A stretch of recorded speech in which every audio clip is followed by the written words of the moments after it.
como dice ya el pastor Raúl, nos gozamos, hermano, por verle aquí, amén. Dios quiere hacer algo especial, hermano. ¿Cuántos lo creen? Amén. Aleluya. Te adoramos, Señor. Dice un canto. Tú nos convocaste, tú nos reuniste, danos de beber. ¿Cuántos creen que el Espíritu Santo de Dios está aquí para darnos esa agua de vida, hermano? Yo lo creo, amén, lo puedo sentir, hermano. Empieza a temblar el cuerpo, decía Ramón Heredia, ¿verdad? Ese calorcito, hermano, que nos abraza. Esa es la presencia del Señor, amén. Capítulo 10, hermano, versículos 34 al 36, ¿lo tiene conmigo? Digo fuerte, amén. Amén. Dice en el nombre poderoso de Jesús. No penséis que he venido para traer, ¿qué dice ahí, hermano? Paz a la tierra. No he venido para traer paz, sino que, porque he venido para poner en disensión al hombre contra su padre, a la hija contra su madre y a la nuera contra su suegra. Todos juntos conmigo, 36. Y los enemigos del hombre serán los de su propia casa. Amén. Gracias, Señor, te damos por esta palabra, Señor, que tú nos das el día de hoy para reflexionar, Señor, en tu amor y en tu misericordia, Padre. Sea Dios santo, Señor, su palabra ya es bendita, su palabra ya es eficaz, su palabra ya es poderosa. Solo, Señor, mueve, Señor, nuestros corazones, Señor, que sean, Señor, esa recepción para recibirla, Señor, que sea tu Espíritu Santo, Señor, sembrando en fe esta palabra en nuestras vidas, en nuestros corazones, para poder llevarla a cabo, Padre. En el nombre poderoso de Jesús te damos las gracias, Señor. Amén y amén. ¿Puedes sentarse, hermano? Dice la Nueva Traducción Viviente: no he venido a traer paz, sino pleitos y dificultades. Y el Señor me da un mensaje hace tiempo atrás, ¿verdad? Este mensaje. Y viendo, hermano, le decía por ahí, yo viendo, ¿verdad? De repente se acercaban por ahí algunas personas de afuera, hermano, tanto como de aquí adentro, y comentando, yo tengo esta situación, yo tengo esta situación con mi familia, yo tengo esta otra situación con la familia, y yo veía, hermano, cómo el enemigo estaba moviendo sus planes, sus cartas, hermano, metiendo artimañas dentro de las familias para causar división, pleito y contención. Y el Señor me ministraba, es una palabra que me ministraba las familias, hermanos, son un núcleo importantísimo para la sociedad. ¿Por qué le digo esto? Porque si las familias enteras están en Cristo, entonces nuestra sociedad va a cambiar. Es por eso que el enemigo está buscando dividir. Es por eso que el enemigo siempre está buscando contienda. Siempre está buscando, ¿verdad? Metiendo sus cartas para que las familias, hermanos, estén divididas. Y yo veía este texto, ¿verdad? Decimos, este texto de no quiero que lo haga usted como excusa en cuanto a nuestras actitudes, ¿verdad? Bueno, hay problemas en mi familia, yo soy parte de eso y bueno, Jesús dijo que había problemas y pues bueno, ¿verdad? No quiero que usted lo agarre de excusa. Quiero que usted reflexione en esta tarde ya sobre lo que nos enseña, ¿verdad? Dijo el Señor que esto iba a acontecer, aunque Jesús es un príncipe de paz, aunque Jesús se le debe de proclamar en amor, llegó un tiempo en que el Evangelio, en que predicar la palabra de Dios, traería contención, traería contienda, traería división. Pues que como está el pecado, hermano, y el justo, ¿verdad? Hay una división clara. Luego esto trae menosprecio, trae oposición, trae división, y si no, ve a todos los discípulos cómo los traían, ¿verdad? Para azotarlos, para golpearlos, para maltratarlos, para encerrarlos. Entonces Jesús se refiere a esto, sí lo va a ver, y más cuando tú has creído, ¿verdad? Y hay una familia que no cree, hay oposición, hay diferentes pensamientos y viene este tipo de contienda. Pero yo lo que te quiero llevar a reflexionar son en 3 palabras solamente que ya antes te había dicho y te había comentado. que el Señor ministraba a mi vida personalmente, a mi vida. Ahorita los puntos que vamos a ver que el Señor trataba conmigo, ¿verdad? Porque a veces decimos, hay el predicador que, ¿verdad? Él se cree santo, se cree que no, esto lo vive uno primero. Entonces el Señor ministraba esto en mi vida, me decía gracia, perdón y amor. Yo le he titulado este mensaje, gracia, perdón y amor. Si Jesús dijo que los enemigos eran los de nuestra propia casa, entonces necesitamos esa gracia, ese perdón y ese amor. ¿Para qué? Para ser agradables a Él. Si Jesús nos aseguró que los enemigos vendrían de nuestra propia casa, necesitamos tomar de Él, de aquel que fue rechazado por la humanidad, de aquel que fue maltratado, humillado, avergonzado, que subió a la cruz de ese madero y derramó su gracia, su perdón y amor hacia nosotros. Debemos de tomar ese ejemplo entonces. ¿Para qué? Para dárselo al mundo entero y también a los de nuestra propia casa, a los de nuestra propia familia. Entonces, adentrándome yo en la historia bíblica, ¿verdad? Todo se daba en este tema. Hay un libro muy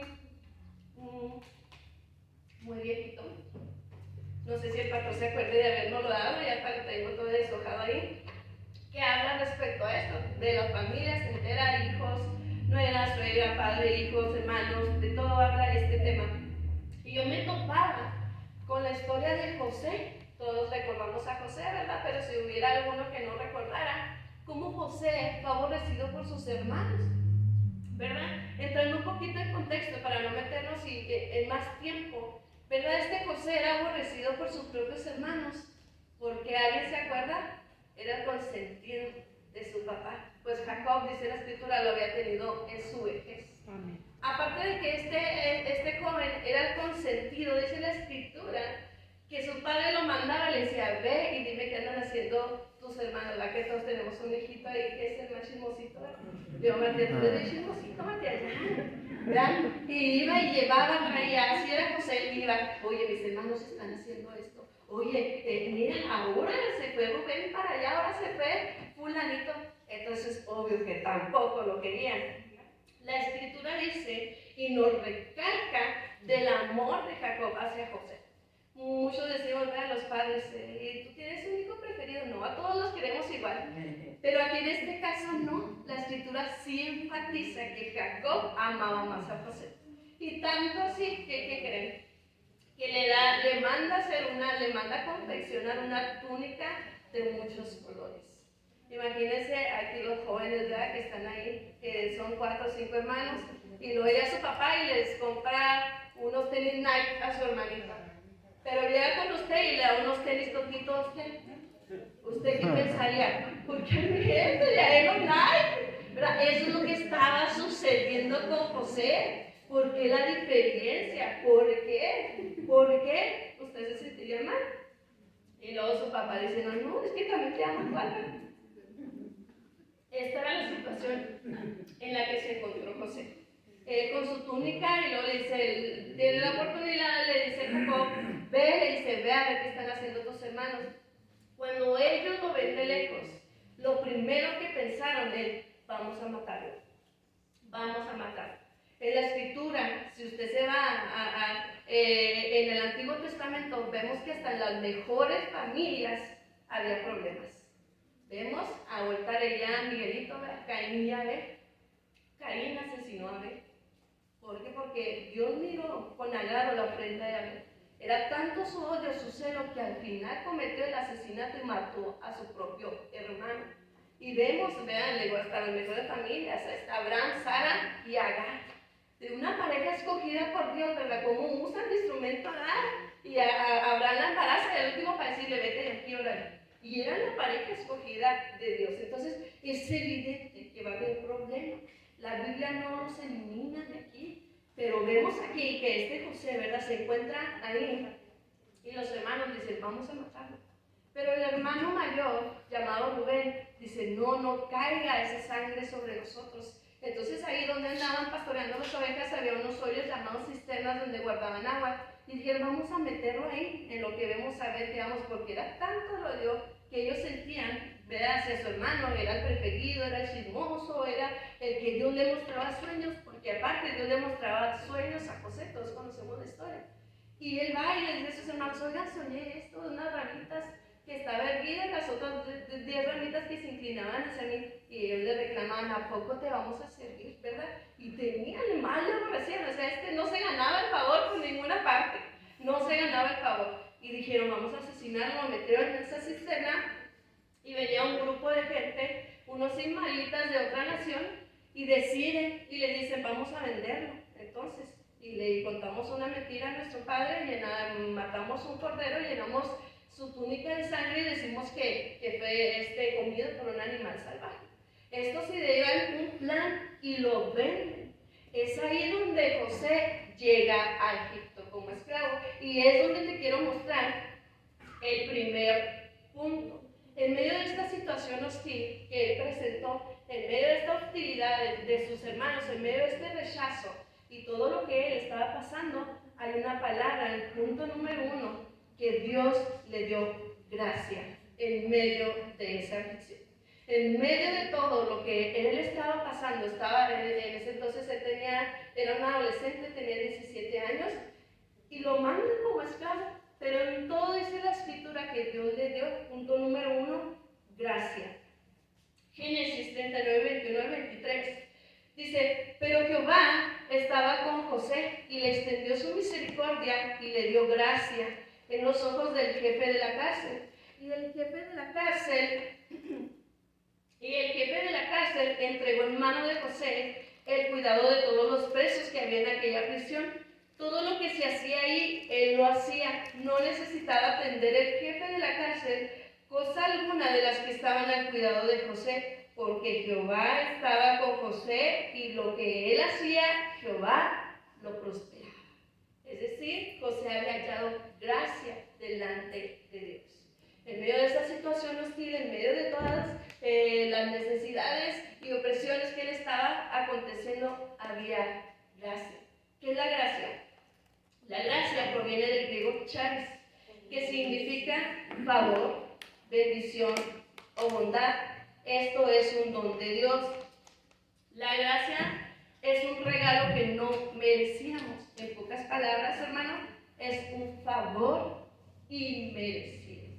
Un favor que nadie merece. Y usted y yo estábamos en esa misma condición, ¿verdad? Que no merecíamos absolutamente nada. Nada merecíamos, mas sin embargo, Él nos dio todo. Y ahora que somos, llenos de gracia, que el Señor está con nosotros, que la gracia se ha desbordado, no queremos ser partícipes de esa gracia. Porque, bueno, se levantan cosas, se levanta posición y se les olvida la gracia. Y pensamos, no, es que Él no merece mi favor, es que Él no merece esto, es que aquel me hizo daño y no merece. Nosotros, como pueblo de Dios, tenemos la responsabilidad moral de ayudar y espiritualmente, incluso materialmente, a nuestra propia familia o incluso a aquel que nos ha dañado. Entonces, a veces se nos olvida esa gracia.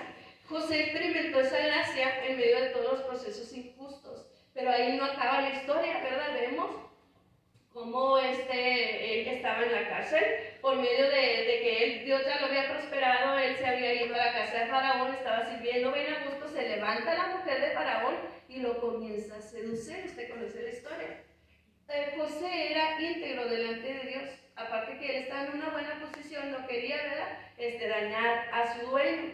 Pero esta mujer, ¿verdad?, al ver la respuesta negativa de José, obvio que le dijo, ¿verdad?, gritó y fue y lo acusó y dijo que José se había querido propasar con ella, pues donde José entra en la cárcel y vimos que por medio en la cárcel, este hombre lo agarra y lo pone a cargo de todos los prisioneros. Después llegan dos hombres, ¿verdad?, el jefe del copero y el jefe de los panaderos, y tienen un sueño, el cual José los interpreta. Aquel jefe de copero le dice, le dice José, solamente te pido que te acuerdes de mí. Entonces le dice, sí, pasan 2 años más, aquel hombre se olvida de José, pero luego Faraón tiene unos sueños.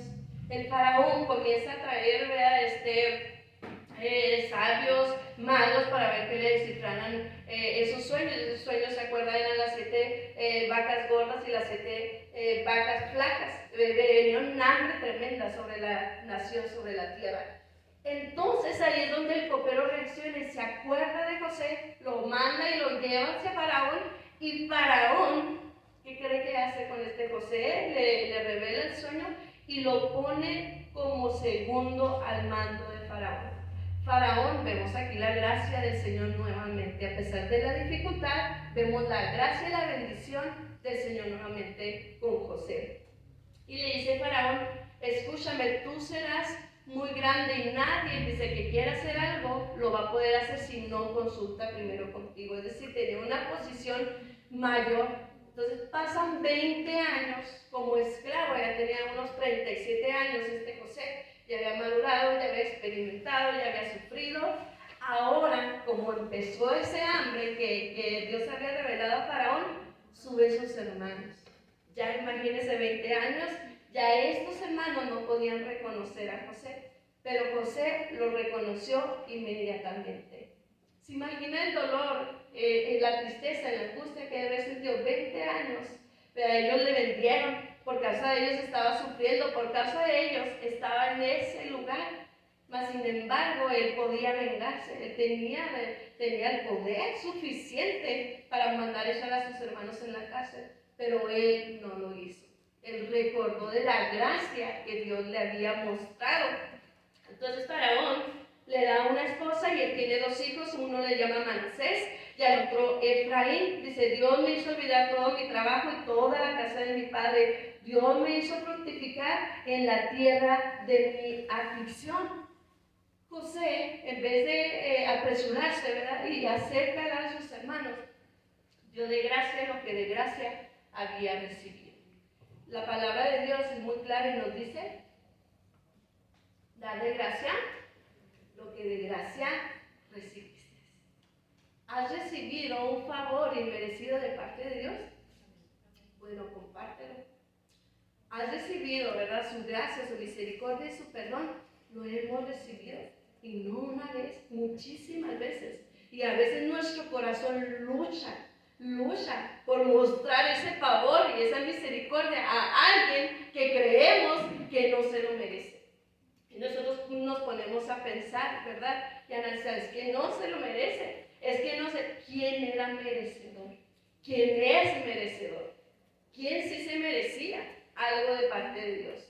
Nadie, todos éramos inmerecedores. Entonces el Señor me ministraba, dice, no cierres tu puerta, no cierres tu mano, no lo cierras tú también, eras inmerecedora.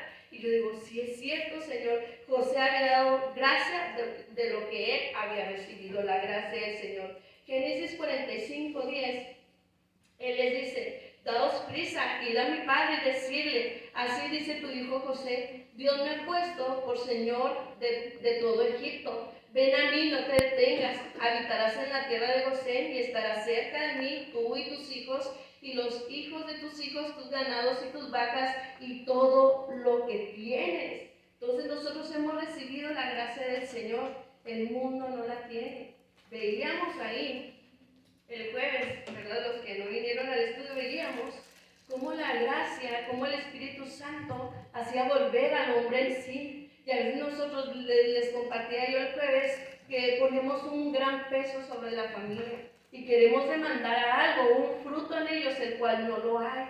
Pero el fruto que nosotros tenemos hoy aquí en Cristo, porque gracias se ha desbordado de esa cruz, es la gracia. Y ese fruto nosotros tenemos que llevarla a cabo, ser partícipes de esa gracia, dar gracia para que otros vengan y entren a la gracia. Entonces, andemos en él y hagamos el bien. Efesios 2:8-10 dice, porque por gracia sois salvos mediante la fe, y esto no es de vosotros, no es de nosotros, sino es un don de Dios, es un regalo de Dios, porque somos hechura suya, creados en Cristo Jesús para buenas obras.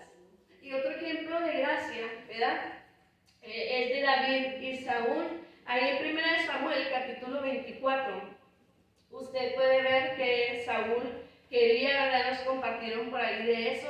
Saúl quería la vida de David porque David era el que lo iba a suceder en el trono.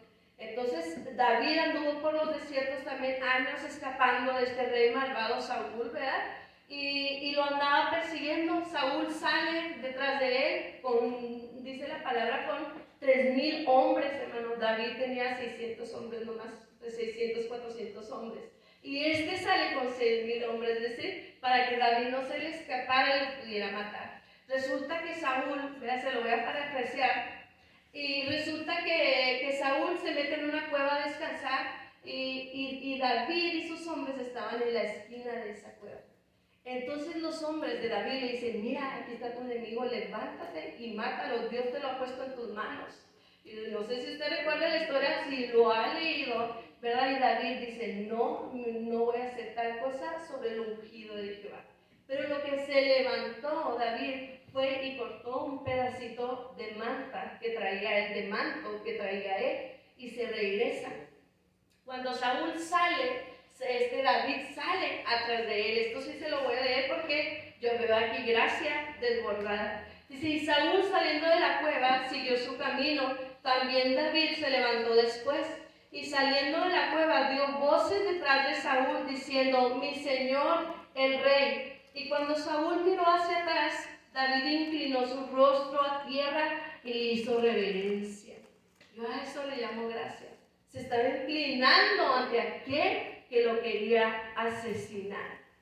Pero él había sido ejemplo, ¿verdad? Y había experimentado la gracia de Dios de tal manera que le hizo reverencia. Le estaba mostrando gracia aquí. Le digo, y a veces cuando no queremos mostrar la gracia, ¿verdad? El Hijo de Dios no debe contender, el Hijo de Dios no pelea, el Hijo de Dios sabe que Dios lo va a defender. El Hijo de Dios solamente tiene que esperar en Dios. Y yo veo en cuanto sucede un conflicto en la familia, no luego a vengarse, no luego a ver qué puedo hacer, no luego, digo, nuestro corazón se apresura a hacer el mal. Pero David hizo reverencia. Yo esto le llamo gracia. Y dijo David a Saúl: ¿por qué oyes las palabras de los que dicen: mira que David procura tu mal? He aquí han visto hoy tus ojos como Jehová te ha puesto hoy en mis manos en la cueva, y me dijeron que te matase, pero te perdoné. Porque dije: no extenderé mi mano contra mi Señor, porque es el ungido de Jehová. Y mira, Padre mío, mira la orilla de tu manto en mi mano, porque yo corté la orilla de tu mano y no te maté. Conoce pues y ve que no hay mal ni traición en mi mano, ni he pecado contra ti. Sin embargo, tú andas a casa de mi vida para quitármela. Juzgue Jehová entre tú y yo, y véngueme de ti Jehová, pero mi mano no será contra ti. Jehová pues será juez, y él juzgará entre tú y yo. Él vea y sustente mi causa y me defienda de tu mano. Y aconteció que cuando David acabó de decir estas palabras a Saúl, Saúl le dijo: ¿no es esta la voz tuya, hijo mío David? Y alzó Saúl su voz y lloró. El arma más poderosa del Hijo de Dios, del cristiano, es la gracia. Es la gracia que puede quebrantar hasta el corazón más duro. Aquel vio que tenía en sus manos, ¿verdad?, la vida del rey. Y él dijo: tú me has pagado bien. Y se quebrantó, su corazón se quebrantó. Y a veces nosotros queremos luchar con nuestras propias armas carnales y no mostramos la gracia. Yo aquí veo una gracia. Dice, y Saúl le dijo, y dijo a David Saúl: más justo eres tú que yo, que me has pagado con bien, habiéndote yo pagado con mal. Tú has mostrado hoy que has hecho conmigo bien, pues no me has dado muerte, habiéndome entregado Jehová en tu mano. Porque ¿quién hallará a su enemigo y lo dejará ir sano y salvo? Jehová te paga con bien por lo que en este día has hecho conmigo. A eso le llamo yo gracia. Dar un favor inmerecido a aquel que no lo merece. Jesús lo hizo por nosotros. Pero las familias, los creyentes hoy en día, carecemos, ¿verdad?, de esa gracia. Carecemos de esa gracia. O bien la tenemos, pero no la queremos otorgar. A veces nos cuesta mostrar el favor. Le digo a quien nos insulta, aquel de quien nos hizo un agrado, aquel porque este orgullo, ¿verdad?, el orgullo se mete y no nos deja mostrar ese favor. Como te dije, no le niegues el favor a nadie. uno es después, Dios va a juzgar. Pero David le dijo, Dios juzgue entre mi causa y la tuya, yo te he pagado con bien. Eso es la gracia y eso es lo que necesitan las familias. En este conflicto también podemos hallar perdón. En el conflicto de José y su familia podemos hallar el perdón. Génesis 45:5, él le dice, no os entristezcáis si os pese de haberme vendido acá, porque para preservación de vida me envió Dios delante de vosotros. Él les absuelve de esta culpa. Él les dice, no se pongan tristes, no se pongan tristes. Yo sé que Dios me ha mandado para preservarles la vida a ustedes. José podía, vengarse. José podía llevarlos, ¿verdad? A asesinarlos, a encarcelarlos. Yo qué sé, porque tenía mucho poder, mas sin embargo les dice, no se entristezcan y les daré la mejor tierra en Gosén. Pedir perdón es fácil, ¿no? Perdonar no es fácil.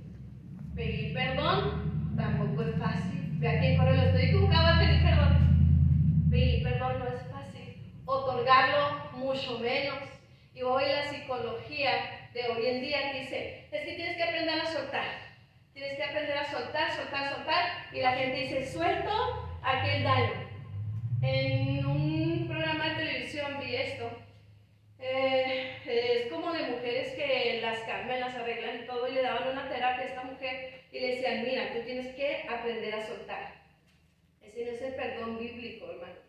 El perdón bíblico es arrancar, desarraigar, que duela, porque el perdón duele. El perdón cuesta lágrimas. Llevarlo a la cruz y decirle al Señor, arráncame, desarraiga esto de mí. El pecado no es algo que ande colgando ya, suelta. No, tiene que desarraigarse, desenterrarlo, arrancarlo, para que sane esa herida y no se vuelva a mencionar ese asunto. Y a esta mujer le decían, tienes que aprender a soltar. Y le daban una terapia, ni me acuerdo el nombre de esa terapia, tenía que, no sé si usted la ha visto, ¿verdad? Esa es la psicología de hoy, no estoy en contra de los psicólogos, pero esto le enseñaba a esa psicóloga, le decía, tienes que ir y vas a ir a hablarle al árbol y vas a decirle a ese árbol todo lo que tú sientes. Y aquella mujer empezó a expresarse con el árbol, que pobre árbol, ¿verdad? Y empezó a decirle al árbol, árbol, estoy así, siento esto porque me hicieron aquello. Y se hizo una barbaridad porque al último ella abraza al árbol. Y lo abraza y ella le dice, ¿cómo te sentiste? Y dice, no, bien liberada. Y digo, mentira del diablo, en cámara, pero detrás de cámaras, ¿cómo seguiría esta mujer?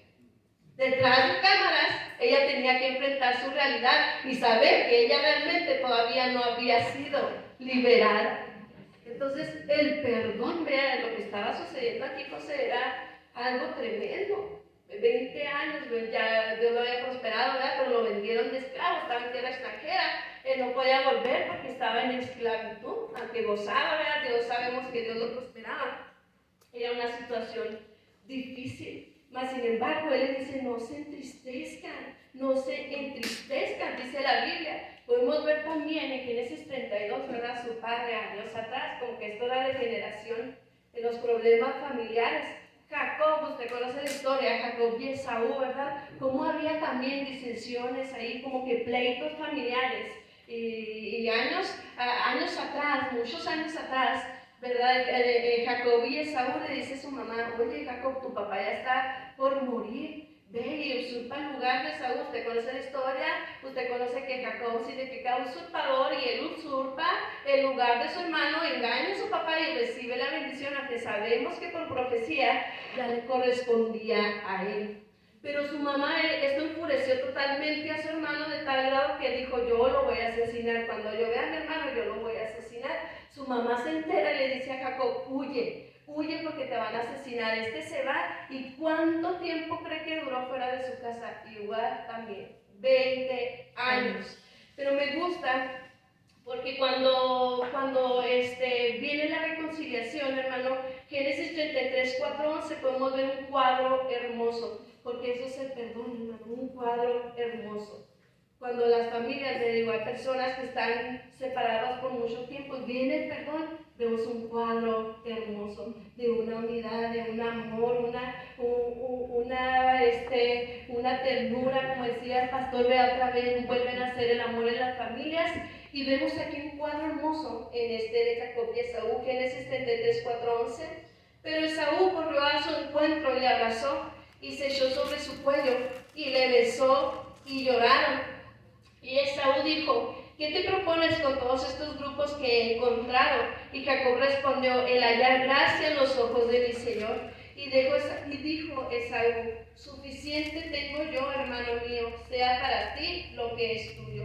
Y dijo Jacob: no, yo te ruego, si he hallado ahora gracia en tus ojos, acepta mi presente, porque he visto tu rostro como si hubiera visto el rostro de Dios, pues con tanto favor me ha recibido. Nuevamente hace mención de la gracia, pues con tanto favor me ha recibido.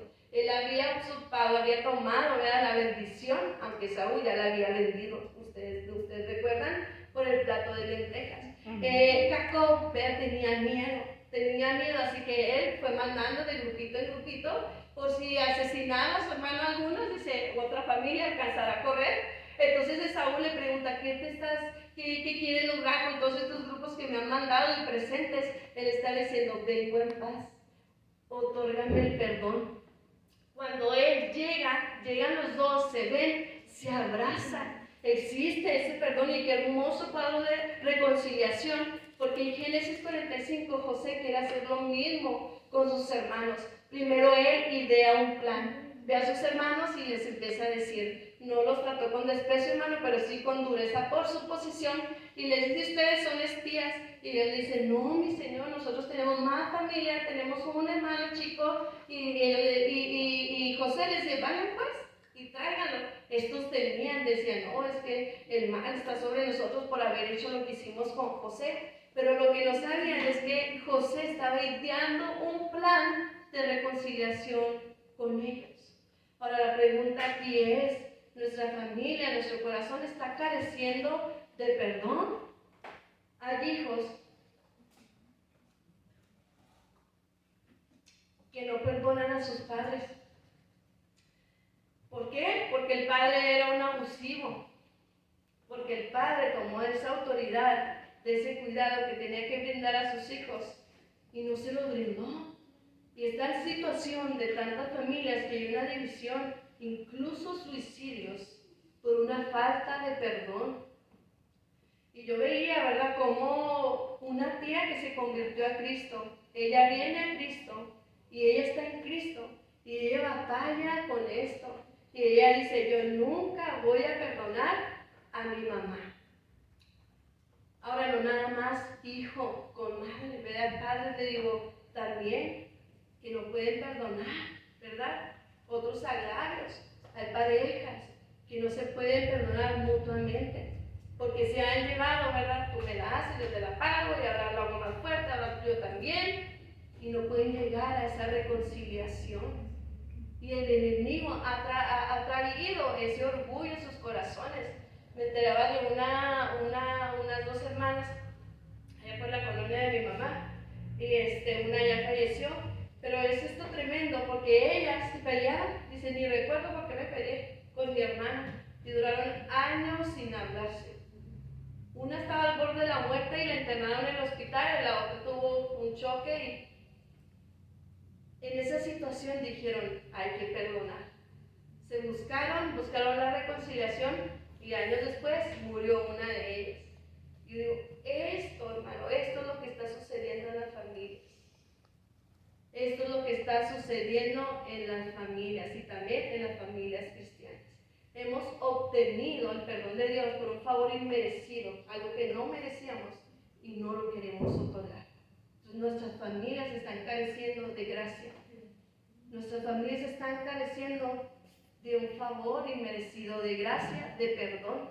Dice la Escritura que las pequeñas obras echan a perder los grandes viveros. Una pequeña falta de perdón, un recorcito ahí, tu fruto ya está mal. Tu fruto ya está mal. Mateo 6, 14 y 15 nos dice: porque si perdonáis a los hombres sus ofensas, os perdonará también a vosotros vuestro Padre Celestial. Mas si no perdonáis a los hombres sus ofensas, tampoco vuestro Padre os perdonará vuestras ofensas. Viendo esta situación con mis tías, entre ellas también, y yo le decía a mi tía, una no es cristiana y la otra decía afligida por la que es cristiana, porque no podía perdonarla. Y yo decía, tía, ¿de qué nos sirve estar tantísimos años en la iglesia si no sabemos perdonar? Aquel día estaremos delante de la presencia del Señor, y si no perdonamos, el Señor va a decir, caray, ¿tú quién eres? Yo a ti no te conozco, por no poder otorgar un perdón. Yo no sé cuánto tiempo, no sé si tú tienes una herida en el alma, que alguien te la ha causado, que alguien ha estado ahí lastimándote. Tal vez hay una relación muy dolorosa, ¿verdad? Muy cercana a ti, y te ha herido de tal manera, tal vez, como te digo, a lo mejor no le hablas a tu pariente. Pero Cristo hoy te perdona. Tenemos que decir y venir y decir, Señor, perdóname. Perdóname, el orgullo me está consumiendo, porque si no hay perdón, la falta de perdón nos va a consumir. Nos va a consumir.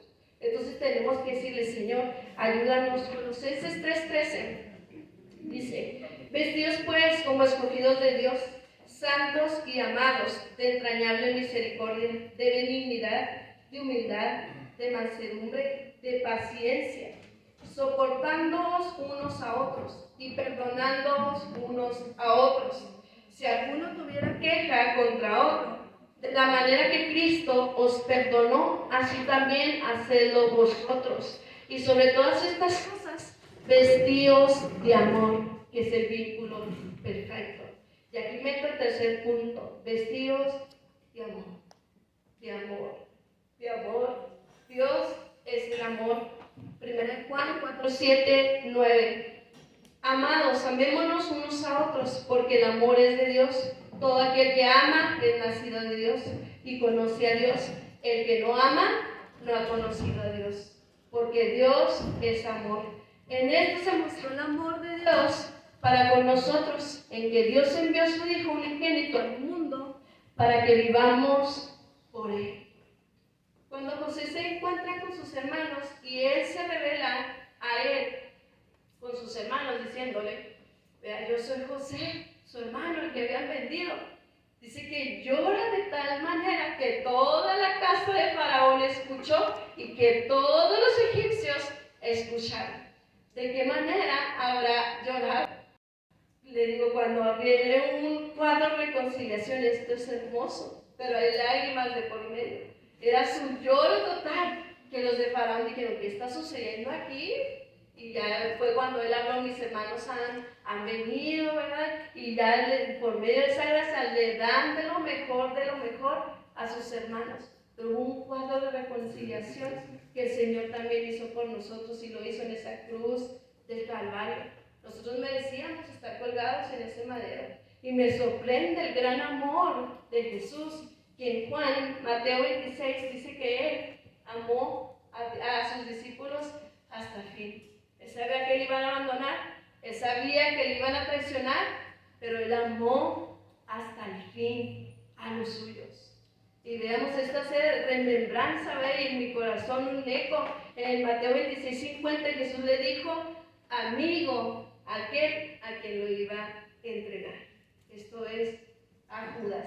Y esto me quebraba el corazón. Yo decía, wow, Señor, ¿cuántas veces no te hemos traicionado? ¿Cuántas veces, vea, por nuestra culpa fuiste molido y crucificado? Mas sin embargo, tú nos llamas amigos y nos amas de tal manera que tú dio todo, hermano, su sangre, el último, hermano, suspiro de su ser, amándonos en esa cruz del Calvario.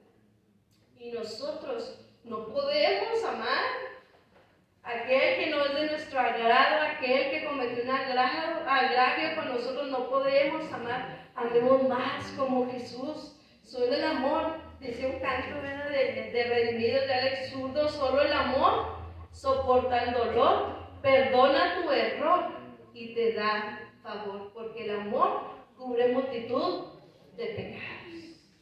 Es el amor el que nos lleva hacia el Padre, hacia una eternidad. Es el amor el que hizo a Jesús subir en esa cruz del madero y dar hasta lo último de Él por amor. Entonces, Jesús, de su cruz, que se desborda gracia, perdón y amor, tomemos nosotros para impartir también a los de nosotros. Y en esta tarde, hermano, quiero hacer un llamado. Yo tenía esta idea, ¿verdad? Y cuando el pastor habla y está ministrando, él dijo, ¿verdad? Tienes algo especial y tienes ese aceite fresco para nosotros. Y siempre se hace una invitación a la administración individual, pero esta vez quiero que pase en las familias. Si hay que pedir perdón, ¿verdad? Aquí todos vamos a cerrar los ojos, nadie va a ver nada.